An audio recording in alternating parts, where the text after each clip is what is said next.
Sveiki, mano draugai. Šiandieną,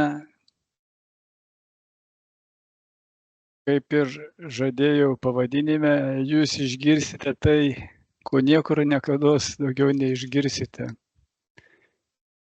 Jūs išgirsite viską vienoje sistemoje, jums daug kas paaiškės ir jūs sužinosite apie vieningą dvasinę tiesą. Taigi, draugai, pasiruoškite didžiuliui savo proveržiui, didžiuliam žingsniui į priekį.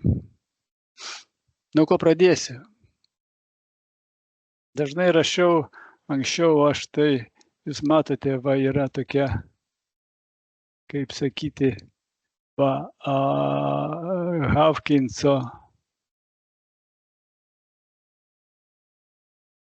pas mane antras straipsnė įdėta diagrama, kur matosi virš skaičiai žmogaus sąmoningumo, matosi, ką jis yra pasiekęs su tais skaičiais, ir čia mes galime išmatuoti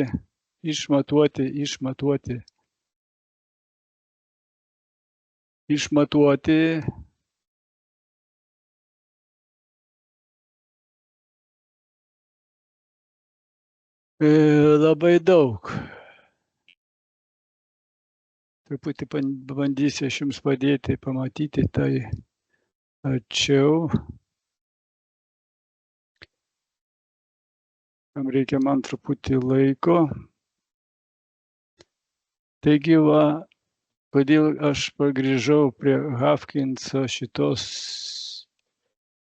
matricos, nors jau ne kartą apie ją esu rašęs ir kalbėjęs, dabar visa šita mūsų sistema, jinai, kaip sakyti, įgauna naują suvokimą, nes jos pagalba aš susisteminsiu visą mūsų nueitą kelią, mūsų supratimą.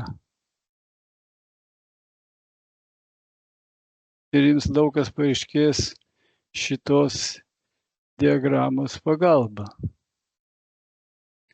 Tai dabar aš jums parodysiu geresniai kokybėje šitą langą. Na, va štai jūs matote. Hawkinso schema. Na ir kaip sakykime,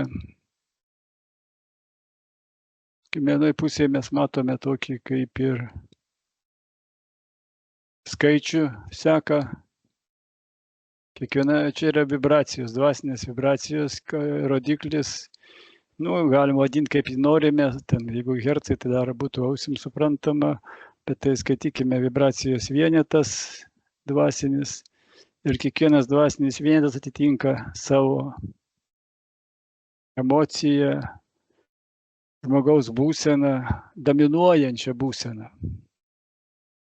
Tai rodo šitas skaičius, koks yra žmogus.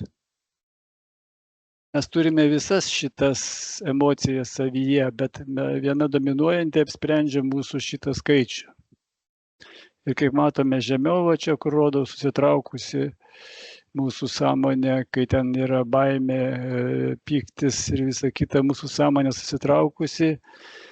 Ir mes žinome, kad čia žemasios vibracijos, vat čia žemasios, čia jos pradeda kilti, o ką reiškia kilimas vibracijos? Kai vibracijos pakyla, už to vibracijoje negali gyventi nei ligos ląstelės, nei baimė, nes už to vibracijoje jos neatlaiko ir jos paprasčiausiai išnyksta, ir už to vibracijoje nesveikos ląstelės pakeičiamos sveikomis ląstelėmis ir todėl žmogus išgyja. Taip įvyksta išgyjimas. Bet tam, kad išgyti, reikia mokėti, pritaikyti ta tokia mentalinio perprogramavimo technologija ir plus turėti navigacinę sistemą, kaip iškentėti visą šitą kelią ir padaryti iki galo.